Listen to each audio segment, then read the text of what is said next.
आप सुन रहे हैं जगत गुरु तत्वदर्शी संत रामपाल जी महाराज द्वारा लिखित पुस्तक गीता तेरा ज्ञान अमृत का पेज नंबर 37। वहाँ नैष्कर्मय मोक्ष प्राप्त होता है, जिसका भावार्थ है कि सत्यलोक यानी सनातन परम धाम में बिना कार्य यानी कर्म किए ही सब सुविधाएं तथा पदार्थ प्राप्त होते हैं और अपने पुण्य कभी समाप्त नहीं होते। वैसे तो श्री ब्रह्मा, विष्णु, शिव, गणेश, दुर्गा, ब्रह्म तथा परब्रह्म की भक्ति से भी नैष्कर्मय मोक्ष प्राप्त होता है। वह कुछ समय तक ही रहता है, जो प्रत्येक देवता के लोक में बने स्वर्ग यानी होटल में प्राप्त होता है, परंतु वहाँ प्राणी को अपने पुण्यों का प्रतिफल ही प्राप्त होता है। पुण्यों के समाप्त होने के पश्चात पुनर्जन्म तथा मृत्यु का चक्र पुनः प्रारंभ हो जाएगा। नैष्कर्मय मुक्ति का वर्णन गीता अध्याय 3 श्लोक 4 तथा अध्याय 18 श्लोक 49 में है। जिस सनातन परम धाम तथा शांति की प्राप्ति के लिए तथा उस परमेश्वर की शरण में जाने के लिए गीता अध्याय 18 श्लोक 62 तथा अध्याय 15 श्लोक 4 में कहा है, वह गीता ज्ञान दाता से अन्य पूर्ण परमात्मा है। गीता अध्याय 8 श्लोक 5 तथा 7 में तो गीता ज्ञान दाता ने अपनी भक्ति करने को कहा है, उससे तो जन्म मृत्यु दोनों की बनी रहेगी। इसलिए फिर गीता अध्याय 8 श्लोक 8, 9, 10 में उस परमेश्वर की भक्ति करने के लिए कहा है, जिसका वर्णन गीता अध्याय 18 श्लोक 62 तथा अध्याय 15 श्लोक 4 में है। फिर गीता अध्याय 8 के ही श्लोक 18 में कहा है। गीता अध्याय 15 श्लोक 16, 17 में 3 पुरुष बताए हैं। नंबर 1 क्षर पुरुष, यह स्वयं गीता ज्ञान दाता है। इसे क्षर ब्रह्म भी कहते हैं। यह केवल 21 ब्रह्मांडों का प्रभु है। नंबर 2 अक्षर पुरुष, इसे परब्रह्म भी कहते हैं। यह केवल 7 शंख ब्रह्मांडों का प्रभु है। नंबर 3 परम अक्षर पुरुष है, जिसे परम अक्षर ब्रह्म परमेश्वर सत्य पुरुष अविनाशी परमात्मा भी कहते हैं, जो असंख्य ब्रह्मांडों का स्वामी है। यहाँ पर अर्थात श्रीमद् भगवत गीता के अध्याय 8 श्लोक 8, 9, 10, 20 तथा 22 में परम अक्षर पुरुष के विषय में वर्णन है। अध्याय 8 श्लोक 18 में अक्षर पुरुष के विषय में वर्णन है। जिस समय अक्षर पुरुष का एक दिन समाप्त होता है, जो 1000 युगों का होता है। ध्यान रहे, गीता अध्याय 8 श्लोक 17 में मूल पाठ में केवल सहस्र युग लिखा है, न कि सहस्र चतुर्युग। इसलिए अक्षर पुरुष के एक दिन के समाप्त होने पर सर्व प्राणी क्षर पुरुष तथा अक्षर पुरुष के कुछ क्षेत्र के नष्ट हो जाते हैं। क्षर पुरुष व इसके सर्व यानी 21 ब्रह्मांड के सब प्राणी नष्ट हो जाते हैं। जब दिन प्रारंभ होता है तो पुनः सब जीव अपने कर्मानुसार उत्पन्न होते हैं तथा मरते हैं। फिर गीता अध्याय 8 के ही श्लोक 20 में कहा है कि परंतु इस अव्यक्त अर्थात अक्षर पुरुष से परह यानी परे जो अन्य सनातन अव्यक्त भाव अर्थात परम अक्षर ब्रह्म है, वह परमेश्वर तो सब प्राणियों के नष्ट होने पर भी नष्ट नहीं होता है। आप सुन रहे हैं जगत गुरु तत्वदर्शी संत रामपाल जी महाराज द्वारा लिखित पुस्तक गीता तेरा ज्ञान अमृत का पेज नंबर 38। फिर गीता अध्याय 8 श्लोक 21 में कहा है कि उसे अविनाशी अव्यक्त कहा गया है, उसी को परमेश्वर कहा गया है। उसी धाम की प्राप्ति से परम गति अर्थात परम शांति प्राप्त होती है, जिसे प्राप्त होकर साधक फिर वापस नहीं आते, जिसके विषय में गीता अध्याय 18 श्लोक 62 तथा अध्याय 15 श्लोक 4 में कहा है। गीता ज्ञान दाता ने बताया है कि वह धाम मेरे धाम से परम अर्थात श्रेष्ठ है, इसलिए उसे सनातन परम धाम कहते हैं। नोट, इस गीता अध्याय 8 श्लोक 21 के अनुवाद में गलती की है कि गीता ज्ञान दाता ने कहा है कि वह मेरा परम धाम है। वास्तव मूल पाठ में लिखा है तत् धाम परमम मम, इसमें मम शब्द में हलंत यानी मम नहीं है। प्रमाण के लिए उन्हीं गीता अनुवादकों ने गीता अध्याय 3 श्लोक 23 में मम का अर्थ करते समय अर्थ किया है मम यानी मेरा ही। इसी प्रकार इस अध्याय 8 श्लोक 21 में मम का अर्थ मेरे से परम धाम है, सही है। फिर गीता अध्याय 8 श्लोक 22 में स्पष्ट किया है कि पुरुषः सह परः, सह यानी वह, परः यानी दूसरा, पुरुषः यानी परमेश्वर तो अनन्य भक्ति से प्राप्त होने योग्य है, जिसके अंतर्गत सर्व प्राणी आते हैं, जिसने सर्व संसार की रचना यानी उत्पत्ति की है। गीता अध्याय 8 श्लोक 20 से 22 में गीता ज्ञान दाता से अन्य परम पुरुष का वर्णन है। इसलिए गीता ज्ञान दाता उस धाम को अपना नहीं कह सकता। उसने अपने धाम यानी लोक से परम अर्थात श्रेष्ठ धाम उस परमेश्वर का धाम बताया है। यह सही अर्थ है। विचार करें, गीता अध्याय 8 श्लोक 20 में परह शब्द का अर्थ परे किया है, अर्थात अव्यक्त से परह यानी परे अर्थात दूसरा सनातन अव्यक्त भाव वाला परमेश्वर है। इसी प्रकार गीता के इस अध्याय 8 श्लोक 22 में कहा है कि सह यानी वह, परह यानी जो परे अर्थात दूसरा, पुरुष है यानी परमेश्वर है। उसकी प्राप्ति अनन्य भक्ति से ही संभव है। इसका अन्य प्रमाण गीता अध्याय 7 श्लोक 12 से 15 में तीनों गुणों रजगुण ब्रह्मा जी, सतगुण विष्णु जी तथा तमगुण शंकर जी की भक्ति करने वालों को राक्षस स्वभाव को धारण किए हुए मनुष्यों में नीच दूषित कर्म करने वाले मूर्ख बताया है तथा गीता ज्ञान दाता ने कहा है कि ये मुझे नहीं भजते। अपनी भक्ति के विषय में गीता अध्याय 7 श्लोक 16 से 18 में कहा है कि मेरी भक्ति से होने वाली गति अनुत्तम यानी घटिया है। गीता अध्याय 7 श्लोक 19 में कहा है कि बहुत बहुत जन्मों के अंत में किसी जन्म में मेरी भक्ति करते हैं, अन्यथा अन्य देवताओं और भैरव भूतों की पूजा ही करते रहते हैं। परंतु यह बताने वाला संत बहुत दुर्लभ है कि वासुदेव अर्थात वह पूर्ण परमात्मा जिसका वास अर्थात सत्ता सबके ऊपर है, वही सर्वम यानी सब कुछ है, यानी वही पूजा के योग्य है। उसी की भक्ति से पूर्ण मोक्ष प्राप्त होता है। वही सर्व सृष्टि का रचनहार है, सबका धारण पोषण करने वाला है। आप सुन रहे हैं जगत गुरु तत्वदर्शी संत रामपाल जी महाराज द्वारा लिखित पुस्तक गीता तेरा ज्ञान अमृत का पेज नंबर 39।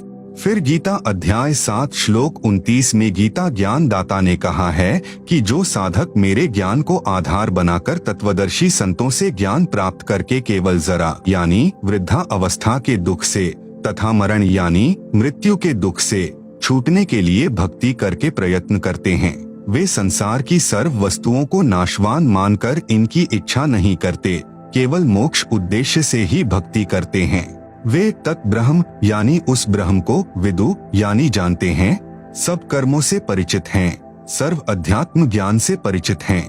गीता अध्याय 7 श्लोक 29। गीता अध्याय 8 श्लोक 1 में अर्जुन ने प्रश्न किया कि हे भगवान, किम तत् ब्रह्म यानी वह ब्रह्म क्या है जिसको जानकर साधक केवल मोक्ष ही चाहता है। इसका उत्तर गीता अध्याय 8 श्लोक 3 में गीता ज्ञान दाता ने दिया है। कहा है कि वह परम अक्षर ब्रह्म है। गीता ज्ञान दाता ने इस परम अक्षर ब्रह्म की जानकारी गीता अध्याय 8 में ही श्लोक नंबर 8, 9, 10, 20, 21, 22 में भी दी है, जो गीता ज्ञान दाता से अन्य है। गीता अध्याय 2 श्लोक 17 में कहा है कि जिस परमेश्वर ने संपूर्ण जगत की रचना की है, जिससे यह जगत व्याप्त है, अर्थात जिसकी शक्ति से सर्व ब्रह्मांड टिके हैं, रुके हैं, वह वास्तव में अविनाशी परमात्मा है, जिसका नाश करने में कोई समर्थ नहीं है।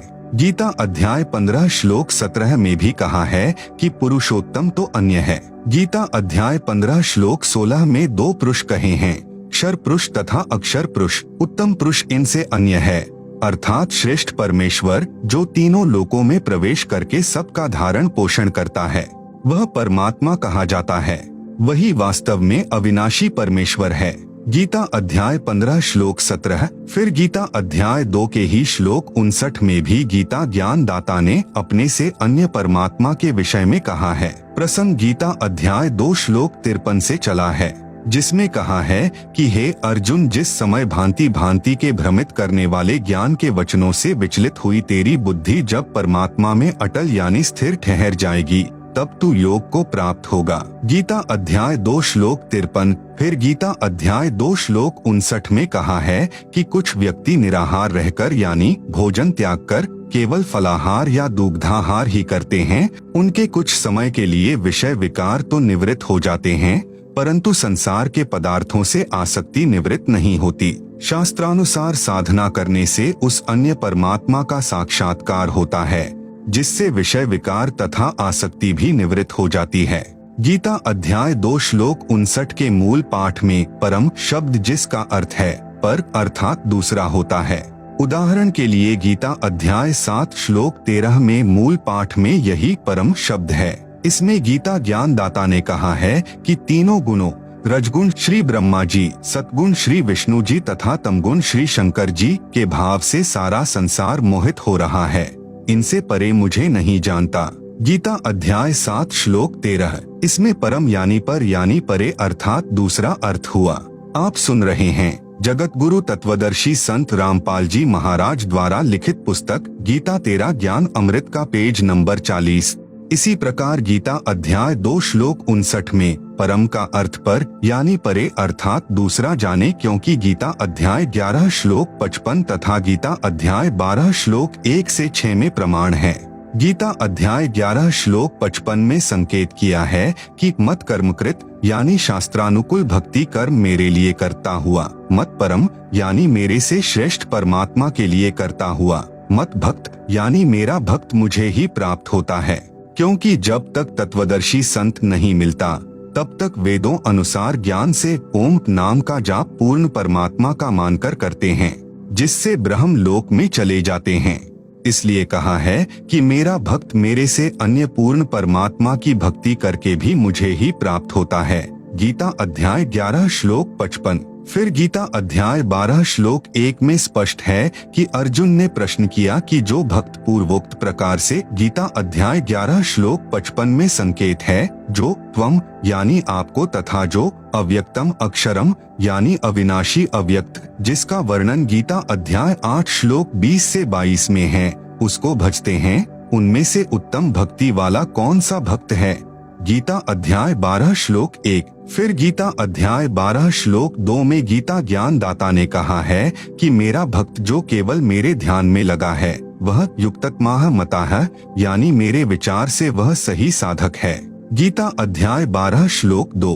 गीता अध्याय 12 श्लोक 3 से 4 में गीता ज्ञान दाता ने कहा है कि जो उस सर्वव्यापी जिसके विषय में मैं भी नहीं जानता, जो सदा एक रस रहने वाला स्थायी अचल अव्यक्त अर्थात परोक्ष अविनाशी परम अक्षर ब्रह्म की निरंतर उपासना करते हैं, सब प्राणियों के हित के लिए कामना करने वाले साधक, सब में समान भाव रखने वाले साधक मुझको ही प्राप्त होते हैं।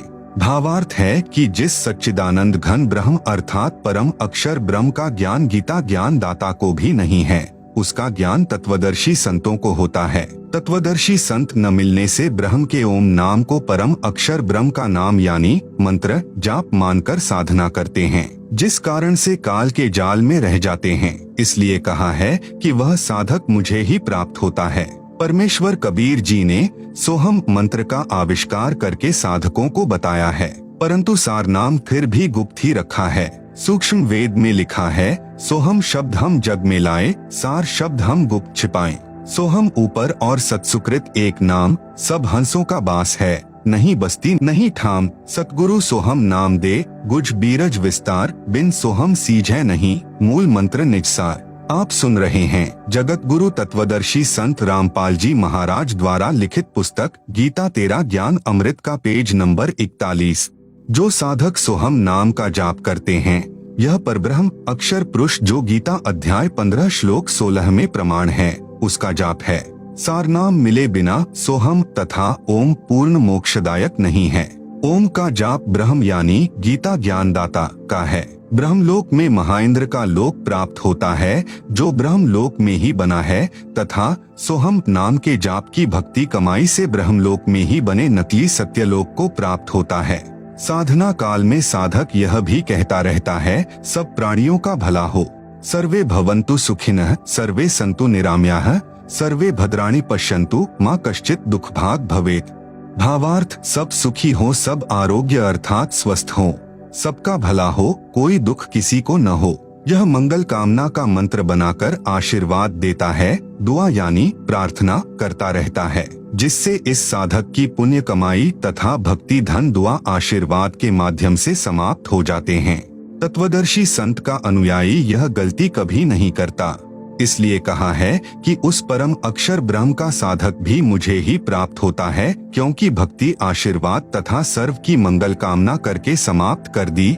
कुछ महास्वर्ग यानी ब्रह्मलोक में खा खर्ची, फिर जन्म मरण तथा 84 लाख प्राणियों के चक्र में गिर जाता है। राजा जनक के जीवन से सिद्ध करते हैं।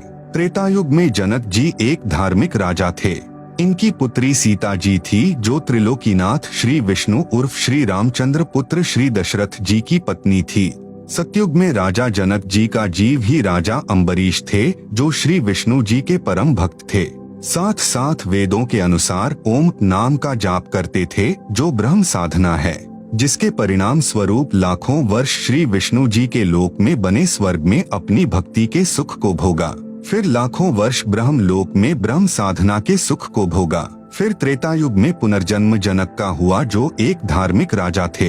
अपने जीवन काल में अनेकों यज्ञ यानी धार्मिक अनुष्ठान किए, श्री विष्णु जी की भक्ति की, ब्रह्म साधना भी की। जब संसार छोड़कर चलने लगे तो एक विमान स्वर्ग से आया, राजा जनक जी को बैठाकर उड़ चला। रास्ते में एक नरक था, जिसमें 12 करोड़ जीव अपनी करनी का दंड भोग रहे थे। हाहाकार मची थी। जनक जी ने देवदूतों से पूछा कि यह किन दुखियों की चिल्लाहट है। विमान रोको। विमान रुक गया। देवदूतों ने बताया, राजन, यह एक नरक है, इसमें प्राणी अपने पाप कर्मों का दंड भोग रहे हैं। जनक जी ने कहा, इनको इस नरक से निकाल दो, मुझसे देखा नहीं जा रहा। देवदूतों ने कहा, जनक जी, यहाँ आपका राज्य नहीं है, यहाँ धर्मराज की आज्ञा चलती है। आप सुन रहे हैं जगत गुरु तत्वदर्शी संत रामपाल जी महाराज द्वारा लिखित पुस्तक गीता तेरा ज्ञान अमृत का पेज नंबर 42। जनक जी ने कहा कि या तो इनको छोड़ दो या फिर मुझे भी इसी नरक में डाल दो। देवदूतों ने बताया, इसका समाधान धर्मराज ही कर सकते हैं। राजा जनक जी ने कहा, धर्मराज से मेरी बात कराओ। धर्मराज वहीं उपस्थित हो गए तथा सर्व स्थिति जानने के पश्चात बोले कि मैं आपको इस नरक में नहीं डाल सकता और न ही मैं इन 12 करोड़ जीवों को नरक से निकाल सकता। एक उपाय बताता हूँ। आप यानी जनक जी अपने कुछ भक्ति धन यानी पुण्य तथा मंत्र जाप का भक्ति धन इन 12 करोड़ जीवों को प्रदान कर दो, तब इन्हें आपके साथ ही स्वर्ग भेज दूंगा। जनक जी ने दयावश होकर अपनी आधी भक्ति कमाई उन 12 करोड़ जीवों को दे दी। वे 12 करोड़ आत्माएं राजा जनक के द्वारा दिए पुण्यों के आधार से स्वर्ग में चली गई और राजा जनक ने भी स्वर्ग में यानी विष्णु लोक वाले स्वर्ग में, फिर ब्रह्म लोक वाले महास्वर्ग में निवास करके अपने पुण्यों का भोग भोगा, जिससे भक्ति धन समाप्त हो गया। कथा सार, जिन 12 करोड़ जीवों को राजा जनक जी ने अपने आधे पुण्य दान किए थे, धर्मराज ने वे पुण्य 12 करोड़ जीवों को बराबर बराबर बांट दिए।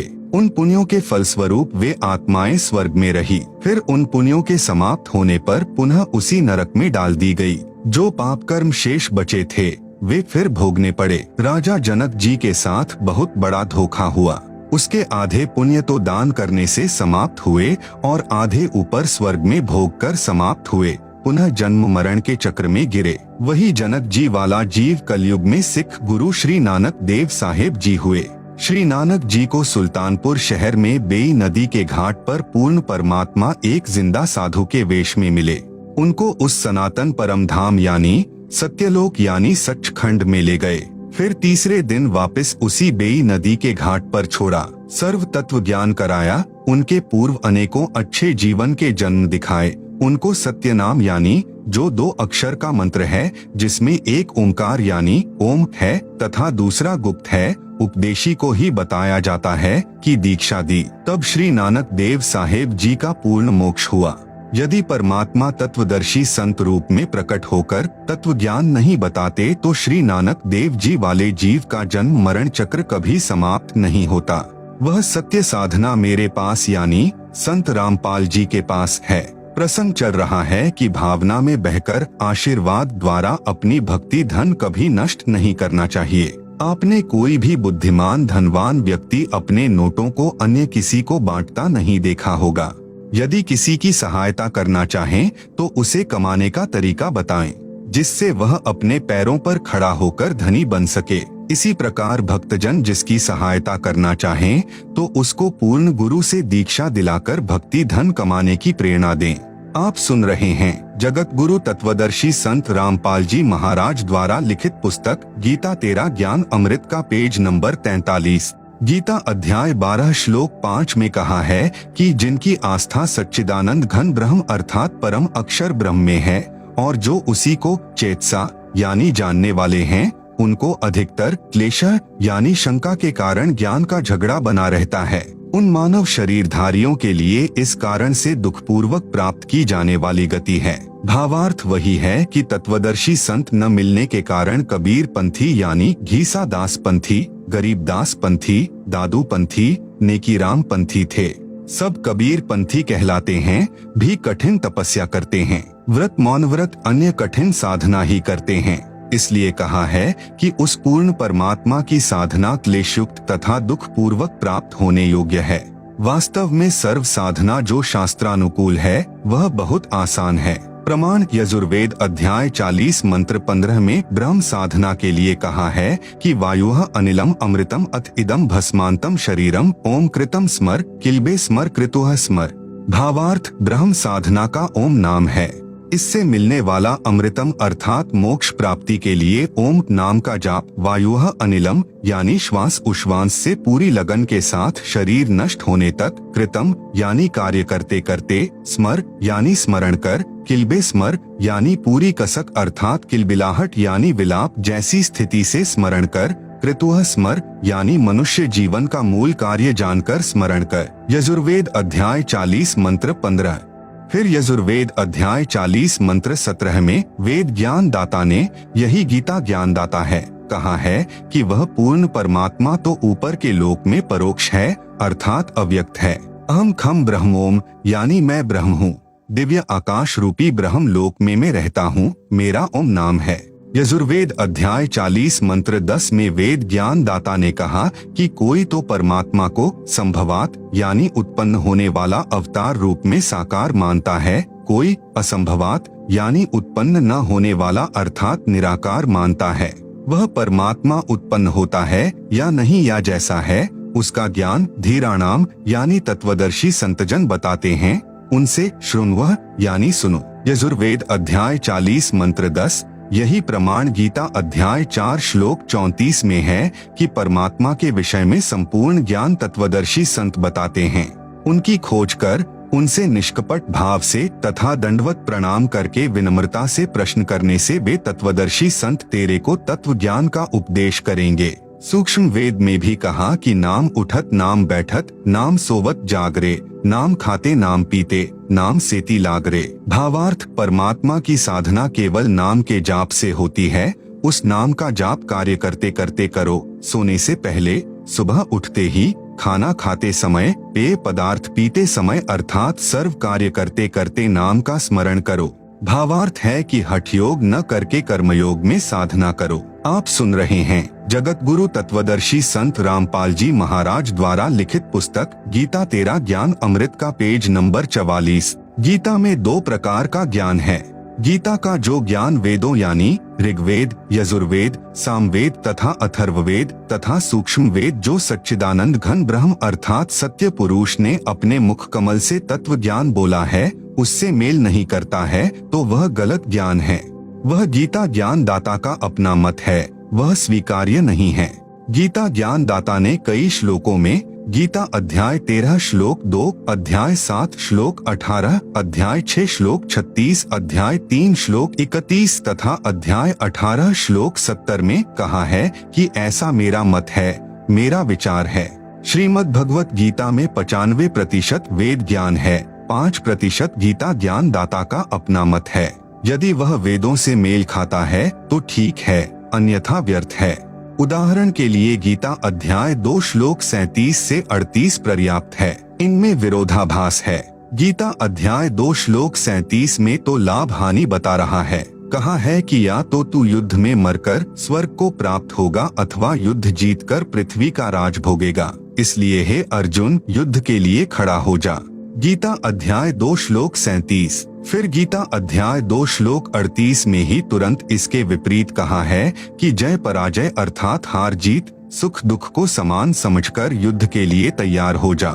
इस प्रकार युद्ध करने से तू पाप को प्राप्त नहीं होगा। गीता अध्याय 2 श्लोक 38। गीता अध्याय 11 श्लोक 33 में भी स्पष्ट किया है कि तू उठ यश को प्राप्त कर, शत्रुओं को जीतकर धन धान्य से संपन्न राज्य को भोग। मैंने तेरे सामने वाले योद्धाओं को पहले ही मार रखा है, तू केवल निमित्त मात्र बन जा। पांडवों द्वारा की गई यज्ञ महाभारत ग्रंथ में एक प्रकरण आता है कि कुरुक्षेत्र के मैदान में युद्ध हुआ। करोड़ों सैनिक मारे गए, करोड़ों बहनें विधवा हो गई, करोड़ों बच्चे अनाथ हो गए। पांडव युद्ध जीत गए, कौरवों का सर्वनाश हो गया। दिल्ली यानी इंद्रप्रस्थ की गद्दी पर श्री युधिष्ठिर को बैठाकर श्री कृष्ण जी द्वारका चले गए। युधिष्ठिर राजा को भयंकर स्वप्न आने लगे, जिसमें सिर कटे व्यक्ति उनके महल में प्रवेश करते दिखाई देने लगे। करोड़ों बच्चे पिताजी पिताजी कहकर चिल्लाते दिखाई देने लगे। करोड़ों सैनिकों की विधवाएं हाय कंत कह कहकर बिलखती तड़फती अपने सिर के बालों को नोचती दिखाई देने लगी। उनकी वह तड़फ मानो कह रही हो कि महलों के सुख को भोगने के लिए हमारे सुहाग उजाड़ने वाले इन बच्चों सहित हमें भी मार डाल, तेरा ऐश्वर्य पूर्ण हो जाएगा। कितने दिन रहोगे इस राज सिंहासन पर। एक दिन सुबह के समय राजा युधिष्ठिर स्नान करने के लिए गंगा तट पर गया। वहाँ पर कई हजारों की संख्या में महिलाएं भी अपने सुहाग की चूड़ियाँ जो विधवा होने पर तोड़ी जाती हैं।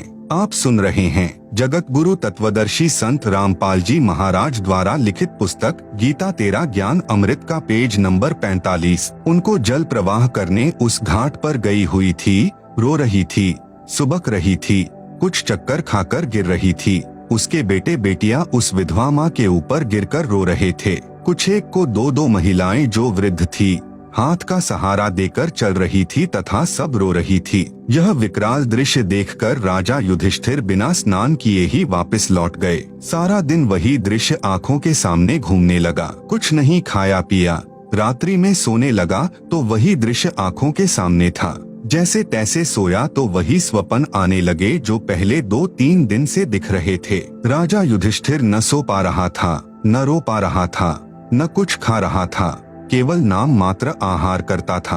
आंखें फटी फटी सी, चेहरा डरा डरा सा रहता था। द्रौपदी कई दिन से यह दशा अपने बड़े पति की देख रही थी। कई बार कारण भी पूछा, परंतु उत्तर होता था कुछ नहीं। जब द्रौपदी को संतोषजनक उत्तर नहीं मिला और युधिष्ठिर जी की दशा दिन प्रतिदिन बिगड़ती देखकर उसे अन्य पांडवों को बताना पड़ा। चारों पांडव भीम, अर्जुन, नकुल तथा सहदेव युधिष्ठिर जी के पास गए तथा विनम्रता पूर्वक परेशानी का कारण पूछा। युधिष्ठिर ने उस समय भी कहा कुछ नहीं। जब बड़ा भाई जीवित है तो छोटों को टेंशन यानी चिंता नहीं करनी चाहिए। लेकिन अर्जुन ने कहा कि बड़े भाई क्या हम बच्चे हैं? क्या हम अपने भाई के दुख के भागीदार नहीं बन सकते? क्या आप हमें अपना भाई नहीं मानते? युधिष्ठिर की आंखों से आंसू झलक गए और चारों को बाहों में लेकर सीने व गले से लगाकर फिर उनके मुख पर हाथ रखकर कहने लगा कि ऐसा मत कहो, आप मेरे भाई ही नहीं मेरी जिंदगी हो और पिताजी की धरोहर हो, परंतु ऐसी कोई बात नहीं है जो आपसे छुपाऊं। सहदेव ने आंखों में पानी भरकर कहा कि बड़े भैया, लगता है राजा बनकर आप बेईमान धोखेबाज बन गए हो। हमसे अवश्य कुछ हेराफेरी बेईमानी कर रहे हो। सच सच बता दो, हम चारों की कसम, नहीं तो हम भी खाना पीना त्याग देंगे। युधिष्ठिर को उस छोटे भाई के प्यार भरे उलाहनों ने विवश कर दिया उनके सामने अपना दुख व्यक्त करने के लिए। तब जो स्वप्न तथा गंगा दरिया तट पर दृश्य देखे थे सब बताए। पांडवों के गुरु श्री कृष्ण जी थे। प्रमाण गीता अध्याय 2 श्लोक 7 तथा गीता अध्याय 4 श्लोक 3 में। इसलिए पांचों पांडव द्वारका पहुँचे तथा युधिष्ठिर जी की परेशानी से श्री कृष्ण जी को परिचित कराया तथा इस संकट के आने का कारण तथा निदान यानी समाधान पूछा। श्री कृष्ण जी ने देख सोचकर बताया कि युधिष्ठिर के ऊपर बुरी आत्माओं का साया है तथा युद्ध में किए बंधुघात का पाप सिर चढ़ा है। समाधान श्री कृष्ण जी ने बताया कि एक अश्वमेध यज्ञ करो। आप सुन रहे हैं जगत गुरु तत्वदर्शी संत रामपाल जी महाराज द्वारा लिखित पुस्तक गीता तेरा ज्ञान अमृत का पेज नंबर 46। पूरी पृथ्वी के साधु संत, ऋषि, महर्षि, ब्राह्मण अपने रिश्तेदार तथा स्वर्ग लोक के सर्व देवताओं को उस यज्ञ में भंडारा भोजन कराओ। एक पंचायन यानी पंचानन अर्थात पंचमुखी शंख लाओ। उसको एक सुसज्जित मेज पर रखा जाएगा। जब सर्व उपस्थित मेहमान भोजन कर लेंगे तब यह शंख अपने आप आवाज करेगा। तब तुम्हारे ये 3 ताप का संकट समाप्त होगा। यदि शंख ने आवाज नहीं की तो यज्ञ संपूर्ण नहीं होगी, संकट बना रहेगा। यह सुनकर अर्जुन को मानो सांप सूंघ गया हो, उसका दिमाग फटने को हो गया। सोचने लगा कि जब युद्ध की तैयारी थी, मैं युद्ध से मना कर रहा था, तब भगवान युद्ध करने को बार बार प्रेरित कर रहे थे। कहा था कि तुम्हें कोई पाप नहीं लगेगा, तू तो निमित्त मात्र है, तेरे दोनों हाथों में लड्डू हैं। अब कह रहे हैं कि युद्ध में किए नरसंहार का पाप ही तुम्हारे संकट का कारण है। समाधान भी ऐसा बताया कि उस समय के करोड़ों रुपए यानी वर्तमान के खरबों रुपए खर्च होने हैं। यह विचार करके अर्जुन विष की घूंट पी गया कि यदि मैं आज श्री कृष्ण जी से प्रश्न करके पूछूंगा कि गीता ज्ञान देते समय आप कह रहे थे कि युद्ध करो, तुम पाप को प्राप्त नहीं होगे, अब वही युद्ध में किया पाप ही संकट का कारण बताया है। भाई युधिष्ठिर यह सोचेगा कि खरबों रुपए मेरे इलाज पर खर्च होने हैं, अर्जुन इसीलिए श्री कृष्ण जी से वाद विवाद कर रहा है, यह मेरा इलाज नहीं कराना चाहता। जरा सी भी भनक युधिष्ठिर भाई को लग गई तो यह मर सकता है, इलाज नहीं कराएगा।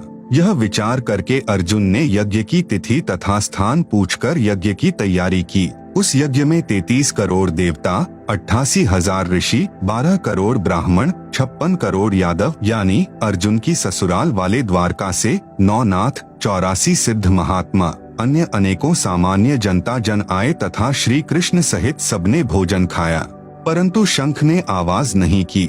फिर संत सुदर्शन यानी सुपच जी को बुलाया गया, तब वह शंख बजा, यज्ञ संपूर्ण हुई। उस समय करुणामय नाम से प्रकट परमात्मा जो तत्वदर्शी संत की लीला करने प्रत्येक युग में आते हैं, आए हुए थे। सुदर्शन उनका शिष्य था तथा सत्यनाम यानी सतनाम जो 2 अक्षर का है, एक ओम दूसरा तत् की भक्ति करता था, जिस कारण से पांडवों की यज्ञ सफल हुई थी तथा वह 3 ताप से आया संकट पांडवों का समाप्त हुआ था, जो न श्री कृष्ण जी के भोजन करने से तथा न उपरोक्त महानुभावों के भोजन करने से समाप्त हुआ।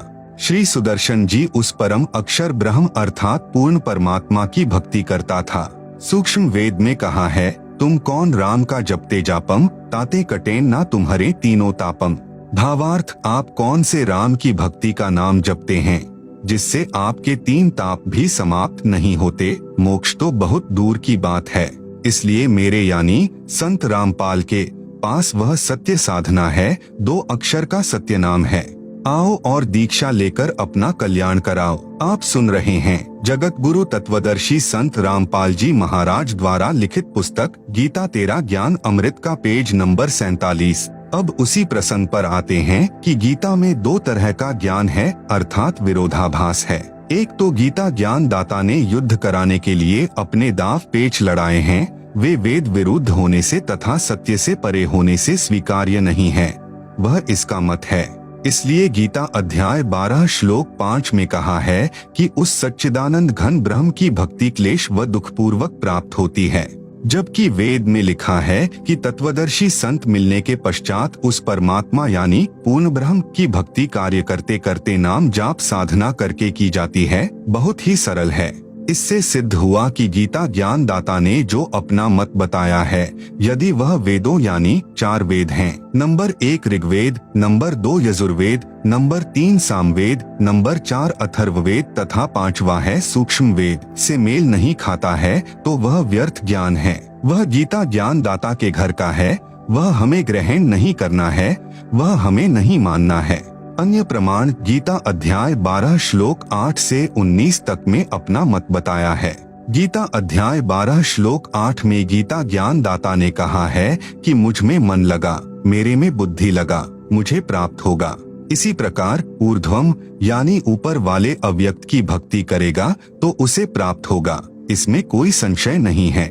गीता अध्याय 12 श्लोक 8। गीता अध्याय 12 श्लोक 9 में गीता ज्ञान दाता कहता है कि यदि मेरी प्राप्ति चाहता है और यदि तू मन को मुझ में लगाने में समर्थ नहीं है तो हे धनंजय, अर्जुन, अभ्यास योग अर्थात नाम जाप तथा नित्य पाठ करना आदि आदि अभ्यास साधना कहलाती है, को करके मुझे प्राप्त करने की इच्छा कर। गीता अध्याय 12 श्लोक 10 में गीता ज्ञान दाता कहता है कि यदि नाम जाप नित्य पाठ आदि अभ्यास करने में भी समर्थ नहीं है तो मत कर्म परमः यानी मेरे लिए श्रेष्ठ कर्म करने वाला हो जा। इस प्रकार मेरे लिए शुभ कर्म करता हुआ भी सिद्धि को प्राप्त कर लेगा।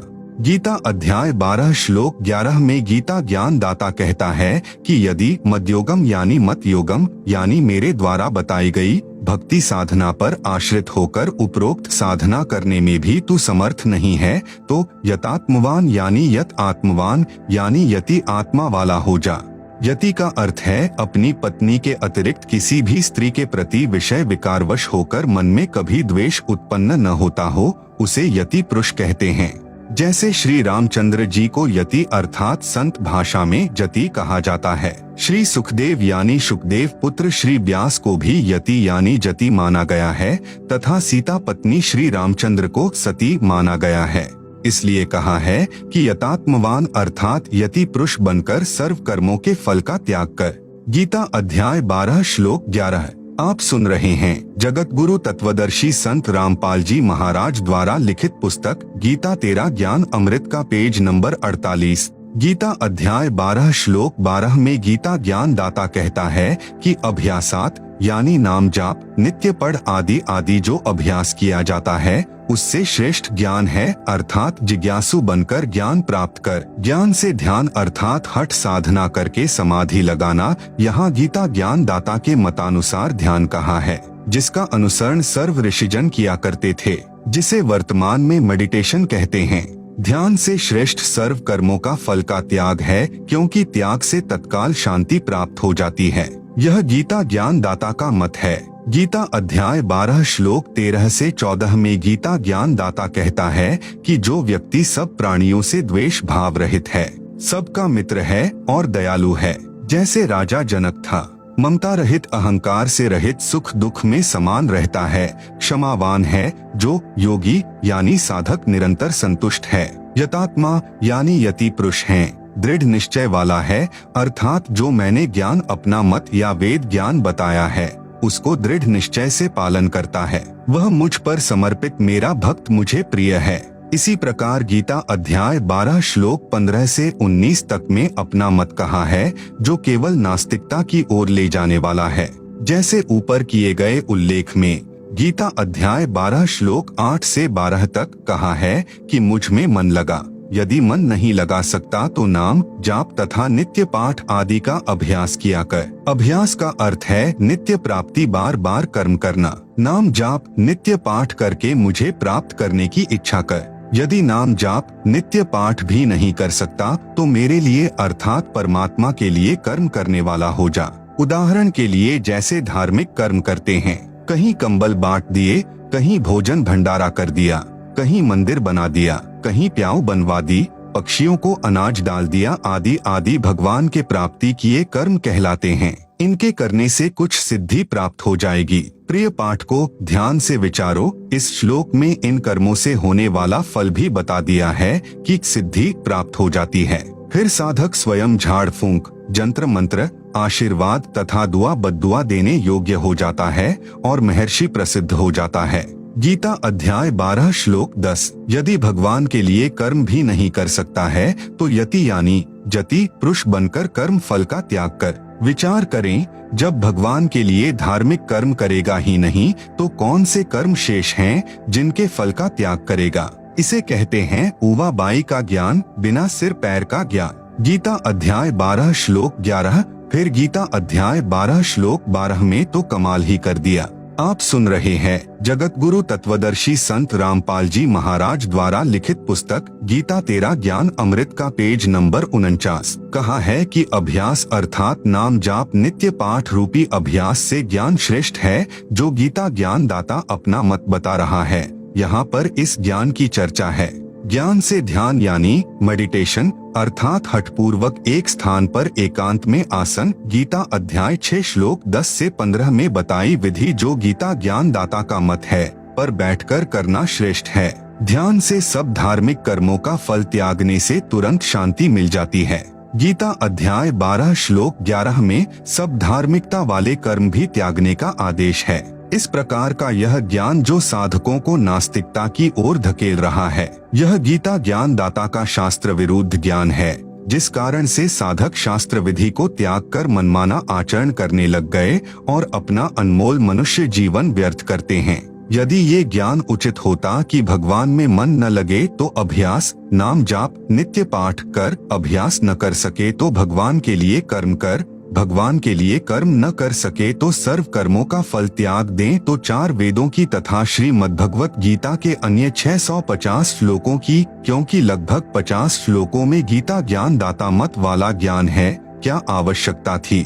यही 4 से 5 श्लोक पर्याप्त थे। इस प्रकार गीता ज्ञान दाता ने जो अपना मत बताया है, जो वेदों के विरुद्ध है, वह स्वीकार करने योग्य नहीं है।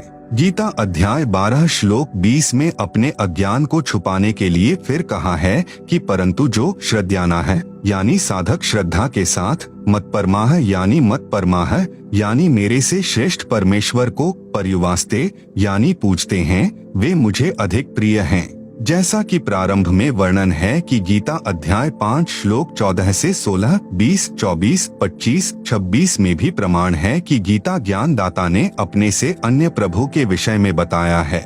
गीता अध्याय 5 श्लोक 14 में गीता ज्ञान दाता ने कहा है कि प्रभु यानी परमात्मा किसी मनुष्य के न तो कर्तापन की, न कर्मक, न कर्मफल संयोग की उत्पत्ति करता है, किंतु सर्व प्राणी अपने स्वभाववश कर्म करते हैं। गीता अध्याय 5 श्लोक 15 विभुः यानी सर्वव्यापी अर्थात वासुदेव, जिसका गीता अध्याय 3 श्लोक 14 से 15 में वर्णन है, कहा है कि सर्व प्राणियों की उत्पत्ति अन्न से होती है, अन्न वर्षा से उत्पन्न होता है, वर्षा धार्मिक अनुष्ठानों अर्थात यज्ञों से होती है, यज्ञ शास्त्रानुकूल धार्मिक कर्मों से उत्पन्न होते हैं, धार्मिक कर्म तो ब्रह्म अर्थात क्षर पुरुष से उत्पन्न होते हैं।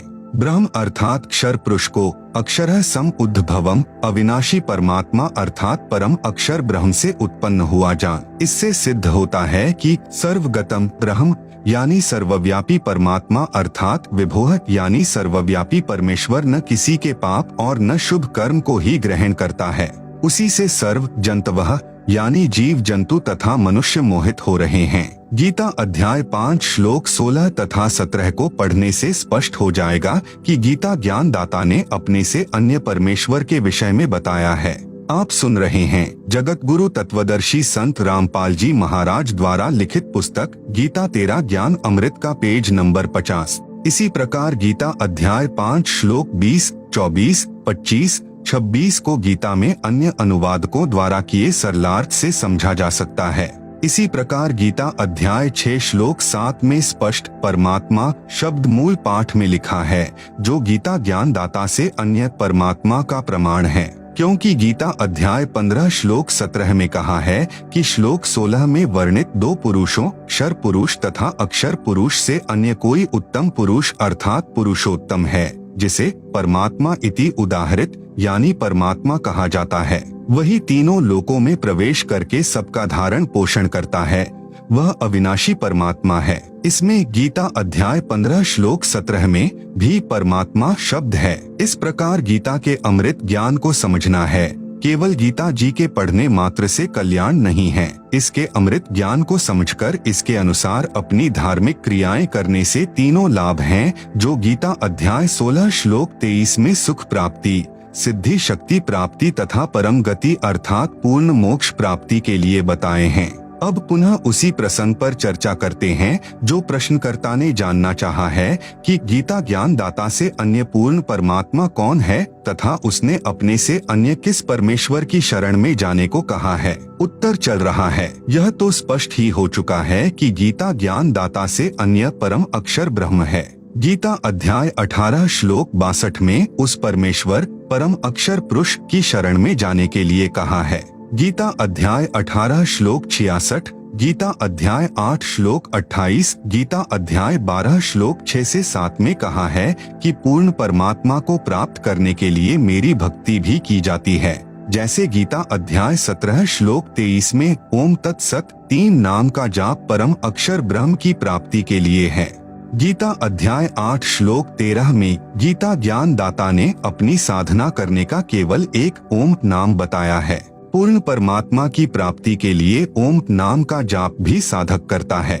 इसलिए गीता अध्याय 8 श्लोक 28 में कहा है, योगी अर्थात भक्त तत्व ज्ञान के द्वारा इस रहस्य को जानकर जो वेदों के अनुसार भक्ति करने से, उसी के अनुसार यज्ञ अर्थात धार्मिक अनुष्ठान करने से, तप अर्थात अपने धर्म पर दृढ़ता से लगे रहने से जो शारीरिक मानसिक कठिनाई झेलनी पड़ती है, उस तप से तथा दान करने से जो पुण्य फल होता है अर्थात धार्मिक कर्म से भक्ति फल होता है, उसका अत्येति यानी उल्लंघन कर जाता है अर्थात त्याग जाता है, वह आद्य यानी सनातन, परम यानी अन्य यानी दूसरे, स्थानम यानी धाम को प्राप्त होता है। आप सुन रहे हैं जगत गुरु तत्वदर्शी संत रामपाल जी महाराज द्वारा लिखित पुस्तक गीता तेरा ज्ञान अमृत का पेज नंबर 51। गीता अध्याय 12 श्लोक 7 से 8 में कहा है कि जो मतपरा है यानी मेरे से दूसरे परमात्मा की भक्ति करने वाले सर्व भक्तजन मेरी भक्ति के सर्व भक्ति कर्म मुझको अर्पण करके मुझ में त्याग जाते हैं। जो अनन्य भक्ति उस मेरे से परे अर्थात दूसरे को भजते हैं। गीता अध्याय 12 श्लोक 7 में वर्णन है कि हे अर्जुन, मुझ में चित्त लगाने वाले, मुझे जानने वाले, आवेशित यानी आवेश के साथ, चेतासाम यानी मुझे चेत चुके हैं, मुझे जान चुके हैं, उन भक्तों का मैं शीघ्र ही संसार समुद्र से सम उद्धरता यानी समुद्धरता यानी उसी प्रकार उद्धार कर देता हूँ। गीता अध्याय 18 श्लोक 66 में कहा है कि सर्वधर्मान परित्यज्य माम एकम शरणम व्रज अहम त्वा सर्व पापेभ्यः मोक्षयिष्यामि मा शुचय। अन्य अनुवादकर्ताओं ने जो अनुवाद इस गीता अध्याय 18 श्लोक 66 का किया है वह इस प्रकार है जो गलत है। संपूर्ण धर्मों को अर्थात संपूर्ण कर्मों को मुझ में त्याग कर तू केवल एक मुझ सर्वशक्तिमान सर्वाधार परमेश्वर की शरण में व्रज यानी आजा, मैं तुझे संपूर्ण पापों से मुक्त कर दूंगा, शोक मत कर। विवेचन जो अनुवाद किया है कि संपूर्ण धर्मों को अर्थात कर्तव्य कर्मों को मुझ में त्याग कर केवल तू एक मुझ सर्वशक्तिमान सर्वाधार परमेश्वर की शरण में आजा, यह गलत है। विचार करे गीता अध्याय 18 श्लोक 46, 62, अध्याय 15 श्लोक 1 से 4 तथा 17 में सर्वशक्तिमान सर्वाधार परमात्मा तो कोई अन्य कहा है, जिसे गीता अध्याय 8 श्लोक 3 में परम अक्षर ब्रह्म कहा है। यहाँ गीता अध्याय 18 श्लोक 66 में अनुवादक ने अपनी ओर से महिमा जोड़ी है जो व्यर्थ है। फिर कहा है कि संपूर्ण कर्मों को मुझ में त्याग कर मेरी शरण में आजा, यह भी न्याय संगत बात नहीं है। यदि कोई कहे कि सर्व कर्म मुझ में छोड़ और मेरी शरण में आजा, इससे भी स्पष्ट है कि सर्व धार्मिक कर्मों की भक्ति कमाई को मुझ में छोड़कर अन्य की शरण में जा। वैसे भी व्रज का अर्थ जाना है, आना नहीं किया जा सकता। जैसे अंग्रेजी के शब्द गो का अर्थ जाना है, उसका अर्थ आना नहीं किया जाना चाहिए। फिर अन्य प्रमाण गीता अध्याय 2 श्लोक 7 में अर्जुन ने कहा है कि मैं आपका शिष्य हूँ, आपकी शरण में हूँ, मुझे उचित शिक्षा दीजिए। फिर गीता ज्ञानदाता ने गीता अध्याय 4 श्लोक 3 में कहा है कि तू मेरा भक्त तथा सखा है। यहाँ गीता अध्याय 18 श्लोक 66 में यह अनुवाद करना कि मेरी शरण में आजा बिल्कुल अनुचित है, क्योंकि अर्जुन तो पहले ही श्री कृष्ण की शरण था, ऊपर सिद्ध हो चुका है। तत्व ज्ञान न होने के कारण अनुवादकों ने अर्थों के अनर्थ कर रखे हैं। गीता ज्ञानदाता ने गीता अध्याय 18 श्लोक 62 में कहा है कि उस परमेश्वर की शरण में जा, उस परमेश्वर की कृपा से ही तू परम शांति को तथा सनातन परम धाम को प्राप्त होगा। आप सुन रहे हैं जगत गुरु तत्वदर्शी संत रामपाल जी महाराज द्वारा लिखित पुस्तक गीता तेरा ज्ञान अमृत का पेज नंबर 52। गीता अध्याय 18 श्लोक 46 में कहा कि जिस परमेश्वर से संपूर्ण प्राणियों की उत्पत्ति हुई है और जिससे यह समस्त जगत व्याप्त है, उस परमेश्वर की अपने स्वाभाविक कर्म करते करते पूजा करके मनुष्य परम सिद्धि को प्राप्त हो जाता है। गीता अध्याय 15 श्लोक 17 में स्पष्ट किया है कि श्लोक 16 में कहे दो पुरुषों क्षर पुरुष तथा अक्षर पुरुष से उत्तम पुरुष तो कोई अन्य ही है, जिसे परमात्मा कहा जाता है। वही तीनों लोकों में प्रवेश करके सबका धारण पोषण करता है। वह वास्तव में अविनाशी परमेश्वर है। गीता अध्याय 15 श्लोक 4 में कहा है कि तत्वदर्शी संत की प्राप्ति के पश्चात परमेश्वर के उस परम पद की खोज करनी चाहिए, जहां जाने के पश्चात साधक लौटकर संसार में नहीं आते। जिस परमेश्वर से संसार रूपी वृक्ष की प्रवृत्ति विस्तार को प्राप्त हुई है, उसी की भक्ति करो। गीता ज्ञान दाता ने अपनी स्थिति गीता अध्याय 2 श्लोक 12, अध्याय 4 श्लोक 5, अध्याय 10 श्लोक 2 में स्पष्ट कर ही दी है कि अर्जुन, तेरे और मेरे बहुत जन्म हो चुके हैं, आगे भी होते रहेंगे। तू नहीं जानता, मैं जानता हूँ। जिस प्रभु की स्वयं जन्म मृत्यु होती है, तो वह भी अविनाशी नहीं हुआ, उसका उपासक भी जन्मता मरता रहेगा। ब्रह्म का साधक वह मोक्ष प्राप्त नहीं कर सकता जो गीता अध्याय 15 श्लोक 4 में कहा है कि जहाँ जाने के पश्चात पुनः जन्म नहीं होता। गीता अध्याय 18 श्लोक 66 का वास्तविक अनुवाद इस प्रकार है। अनुवाद: सर्वधर्मान यानी संपूर्ण धार्मिक कर्म जो मेरी उपासना के हैं, उनकी भक्ति कमाई है। उन्हें माम यानी मुझको, परित्यज्य यानी त्याग कर, तू एकम यानी उस एक जिसके समान दूसरा नहीं है, अद्वितीय सर्वशक्तिमान परमेश्वर अर्थात परम अक्षर ब्रह्म की शरणम यानी शरण में, व्रज यानी जा, अहम त्वा यानी मैं तुझे, सर्व पापेभ्यः यानी संपूर्ण पापों से, मोक्षयिष्यामि यानी मुक्त कर दूंगा, मां शुचः यानी शोक मत कर। गीता अध्याय 18 श्लोक 66 में गीता ज्ञान दाता ने कहा है कि जो मंत्र मेरी उपासना के हैं, उनकी भक्ति की कमाई मुझको त्याग कर तू केवल उस एक अर्थात जिसके समान कोई अन्य शक्ति न हो, अद्वितीय सर्वशक्तिमान परमेश्वर अर्थात परम अक्षर ब्रह्म की शरण में जा, मैं तुझे सर्व पापों से मुक्त कर दूंगा, शोक मत कर। गीता अध्याय 18 श्लोक 66। विश्लेषण: गीता अध्याय 17 श्लोक 23 में गीता ज्ञान दाता ने संकेत किया है कि उस ब्राह्मण यानी सच्चिदानंद घन ब्रह्म अर्थात परम अक्षर ब्रह्म की प्राप्ति का ओम तत् सत यह 3 मंत्र का जाप है। इसी का जाप करने का निर्देश है। फिर गीता अध्याय 8 श्लोक 13 में अपनी उपासना का मंत्र बताया है कि मुझ ब्रह्म की भक्ति का केवल एक ओम अक्षर है, जो इसका उच्चारण करता हुआ शरीर त्याग कर जाता है तो उसको मेरी परम गति यानी मोक्ष प्राप्त होती है। आप सुन रहे हैं जगत गुरु तत्वदर्शी संत रामपाल जी महाराज द्वारा लिखित पुस्तक गीता तेरा ज्ञान अमृत का पेज नंबर 53। ओम का जाप ब्रह्म का जाप है, इससे ब्रह्मलोक प्राप्त होता है। यही परम गति ओम के जाप से होती है, जिसे गीता अध्याय 7 श्लोक 18 में अति अनुत्तम अर्थात अश्रेष्ठ कहा है। गीता अध्याय 8 श्लोक 16 में कहा है कि ब्रह्म लोक तक जितने भी लोक हैं, उनमें गए हुए साधक पुनरावृत्ति में हैं, अर्थात ब्रह्म लोक तक गए साधक पुनः जन्म मृत्यु में रहते हैं। इसलिए उपरोक्त गीता अध्याय 18 श्लोक 46, 62, 66, अध्याय 15 श्लोक 4 तथा 17 में किसी समर्थ परमेश्वर की शरण में जाने के लिए कहा है, जो ओम तत् सत नाम का जाप। गीता अध्याय 17 श्लोक 23 में 3 मंत्र ओम तत् सत है। इसमें जो ओम नाम है वह ब्रह्म का जाप है।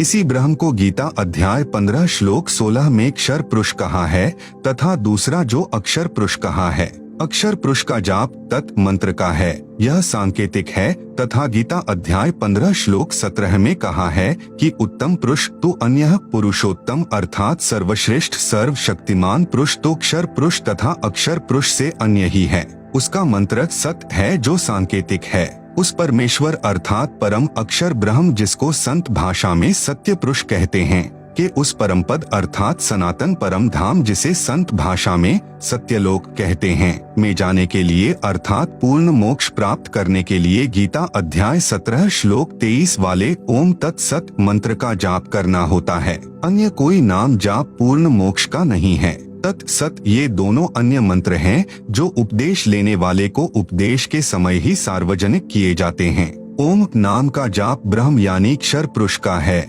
गीता ज्ञान दाता का है। इसकी उपासना ओम नाम के जाप से होती है। ओम नाम के जाप की कमाई अर्थात धार्मिक कर्म ब्रह्म को त्यागने होते हैं। हम पहले बिना तत्व ज्ञान के ओम नाम के जाप की कमाई यानी भक्ति धन ब्रह्म लोक में जाकर समाप्त कर देते थे। पाप यानी कर्ज यानी लोन शेष रह जाते थे। उनको नरक में तथा 84 लाख प्रकार के प्राणियों के शरीर में कष्ट उठाकर भोगा करते थे। अब हम ओम नाम के जाप का भक्ति धन ब्रह्म को त्याग देंगे, इसका फल ब्रह्म लोक में नहीं भोगेंगे, जिसके प्रतिफल में यह ब्रह्म अर्थात क्षर पुरुष हमारे सर्व पापों यानी कर्ज को समाप्त कर देगा। इस गीता अध्याय 18 श्लोक 66 का यह भावार्थ है। फिर हम तत् मंत्र के जाप की कमाई अक्षर पुरुष अर्थात परब्रह्म गीता ज्ञान दाता से दूसरा ब्रह्म को त्याग देंगे। उसका 7 शंख ब्रह्मांड का क्षेत्र है, जिसको पार करके सनातन परम धाम यानी सत्यलोक में जाने का किराया देना होता है। दूसरे शब्दों में टोल टैक्स वह तत् मंत्र के जाप की कमाई से पूरा हो जाता है। फिर सत मंत्र जो सत्य पुरुष परम अक्षर ब्रह्म का जाप है, इसकी कमाई लेकर हम परमेश्वर के उस परम पद में अर्थात सनातन परम धाम यानी सत्यलोक को प्राप्त हो जाएंगे, जहां जाने के पश्चात साधक फिर संसार में कभी नहीं आते, परम शांति अर्थात पूर्ण मोक्ष प्राप्त होता है। आप सुन रहे हैं जगत गुरु तत्वदर्शी संत रामपाल जी महाराज द्वारा लिखित पुस्तक गीता तेरा ज्ञान अमृत का पेज नंबर 54। यह संपूर्ण भक्ति साधना मेरे यानी संत रामपाल दास के पास है। आओ और अपना कल्याण कराओ। यह है यथार्थ गीता के अध्याय 18 श्लोक 66 का अनुवाद। इसलिए कहा है गीता तेरा ज्ञान अमृत। उपरोक्त प्रमाणों से सिद्ध हुआ कि गीता ज्ञान दाता से अन्य पूर्ण परमात्मा है। उसी की शरण में जाने के लिए गीता ज्ञान दाता ने गीता अध्याय 18 श्लोक 62-66 में कहा है। जिस अनमोल गीता ज्ञान को ठीक से न समझकर अज्ञानी व्यक्तियों ने उल्टा अर्थ किया है। लिखा है कि गीता ज्ञान देने वाला अपनी ही शरण में आने को कह रहा है। जैसे किसी व्यक्ति का कार्य मुख्यमंत्री के अधिकार में है और वह मंत्री के पास खड़ा है, मंत्री से विनय कर रहा है कि यह कार्य कर दीजिए। मंत्री बुद्धिमान होता है, वह भ्रमित नहीं करता। वह कहेगा कि यदि आपको यह कार्य कराना है तो आप मुख्यमंत्री के पास जाएं, उनकी कृपा से ही आपका कार्य हो सकता है। उस मंत्री ने एक पत्र लिखकर दे दिया कि आप उस मुख्यमंत्री के पास जाइए, उसकी कृपा से आपका यह कार्य संभव है। कोई व्यक्ति उसका अर्थ करे कि मंत्री जी अपने पास आने को ही कह रहा है, तो वह गलत अर्थ कर रहा है। मंत्री के पास से वह व्यक्ति आया ही है। इसी प्रकार गीता के अमृत ज्ञान को न समझकर अड़ंगा अनुवाद करके पाठकों को अज्ञानी संतों ने भ्रमित किया है और जन्म मरण के चक्र में स्वयं भी गिरे हैं तथा अपने भोले अनुयायियों को भी जन्म मरण के चक्र में डाले हुए हैं, जो उन अज्ञानियों को पूर्ण विद्वान गीता मनीषी माने बैठे हैं। गीता का ज्ञान किसने कहा था, यह पूर्व के प्रश्न उत्तर में स्पष्ट हो चुका है। पढ़े प्रश्न नंबर 1 का उत्तर। प्रश्न 27 परमात्मा साकार है या निराकार? अव्यक्त का अर्थ निराकार होता है। उत्तर परमात्मा साकार है, नर स्वरूप है अर्थात मनुष्य जैसे आकार का है। अव्यक्त का अर्थ निराकार नहीं होता, साकार होता है। उदाहरण के लिए जैसा सूर्य के सामने बादल छा जाते हैं, उस समय सूर्य अव्यक्त होता है, हमें भले ही दिखाई नहीं देता, परंतु सूर्य अव्यक्त है, साकार है। जो प्रभु हमें सामान्य साधना से दिखाई नहीं देते, वे अव्यक्त कहे जाते हैं। जैसे गीता अध्याय 7 श्लोक 24-25 में गीता ज्ञान दाता ने अपने आप को अव्यक्त कहा है, क्योंकि वह श्री कृष्ण में प्रवेश करके बोल रहा था। जब व्यक्त हुआ तो विराट रूप दिखाया था। यह पहला अव्यक्त प्रभु हुआ जो क्षर पुरुष कहलाता है, जिसे काल भी कहते हैं। गीता अध्याय 8 श्लोक 17 से 19 तक दूसरा अव्यक्त अक्षर पुरुष है। गीता अध्याय 8 श्लोक 20 में कहा है कि इस अव्यक्त अर्थात अक्षर पुरुष से दूसरा सनातन अव्यक्त परमेश्वर अर्थात परम अक्षर पुरुष है। इस प्रकार ये तीनों साकार यानी नराकार प्रभु हैं।